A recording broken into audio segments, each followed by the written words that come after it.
Recently, there's been a film wrapped up in controversy. There was a boycott on reviews even though it was in 1,500 plus theaters. It begs the question, did this movie go too far? Now, the movie in question, of course, is Matt Walsh's Am I Racist? It's basically a movie where Matt Walsh plays the lead character and he kind of disguises himself as this DEI, which is diversity, equity, and inclusion expert.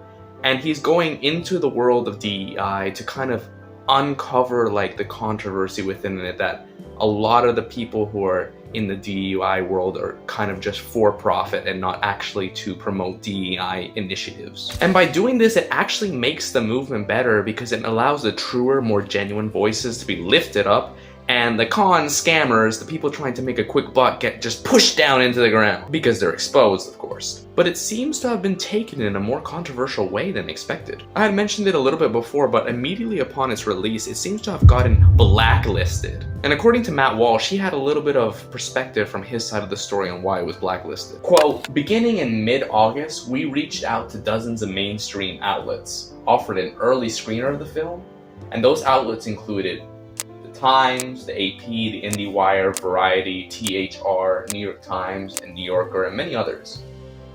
And we followed up to virtual silence. When he had tried to reach out to independent critics, they actually had a completely different reaction. They instead bombarded him with a bunch of emails saying that they were not going to review his film, and they almost had a touch of offense because he had dared to ask them to review his film, since it was a waste of their time. Although I, as someone who's reviewed a lot of movies, kind of fail to understand how a movie that is in thousands of theaters is a waste of your time? Shouldn't you review it and warn people that there are hateful rhetoric? Like, I don't understand this thing where it's like, oh, it's a bad movie and it's divisive and hateful, so I'm not gonna review it. But then if someone's just going across it, if they see no reviews, they're gonna be like, oh, let me just check it out. But like if it actually has hateful rhetoric, you have to review it so it can go up in the reviews and people can see that a lot of people are commenting this. Now, after it actually started soaring in popularity, a lot of the mainstream publishers that had ignored Matt before now say they would have reviewed it if a screening option was available, like pre-screening. However, Matt Walsh disputes this claim, saying that there were screening options available. Ironically, you don't even have to imagine, because immediately after this little dispute of like, oh, he said there were, he said they weren't, other outlets started to come out and say that there were screening options. Someone had even said that it just slipped through the cracks.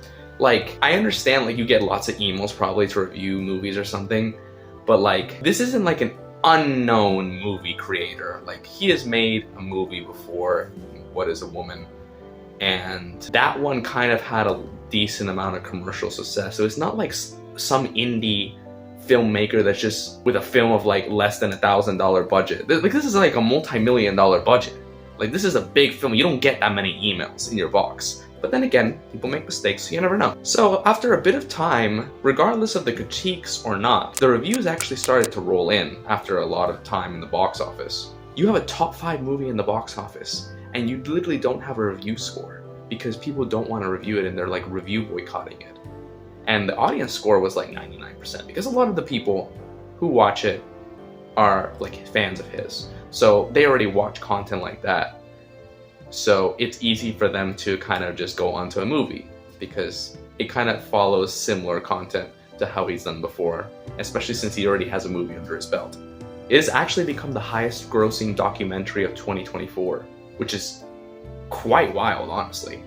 Matt Walsh's team claims the success is due to the fact that they have another safe, predictable Hollywood-style film. However, Daily Wire has struggled with some releases of their movies as they seek to place more of a foothold in the movie industry as a whole. Now, Matt Walsh's specific other movie, What Is a Woman, didn't do too bad.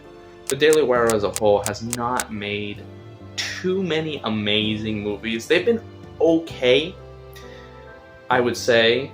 Like, the best one that they had released was probably Run, Hide, Fight, and Run, Hide, Fight they bought.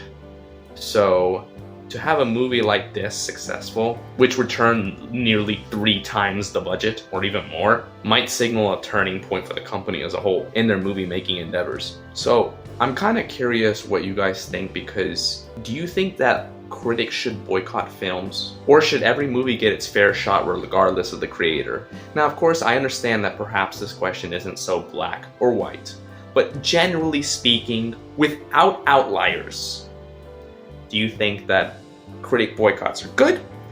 Or should every movie get a fair shot? Let me know in the comments. And of course, I did do a review a long time ago on Matt Walsh's other movie, What is a Woman, so I'll link that over here. But if you really want to see something else in the movie industry that has been shrouded with controversy, you have to check out my video on Nicholas Galitzine and how he kind of went gay for fame.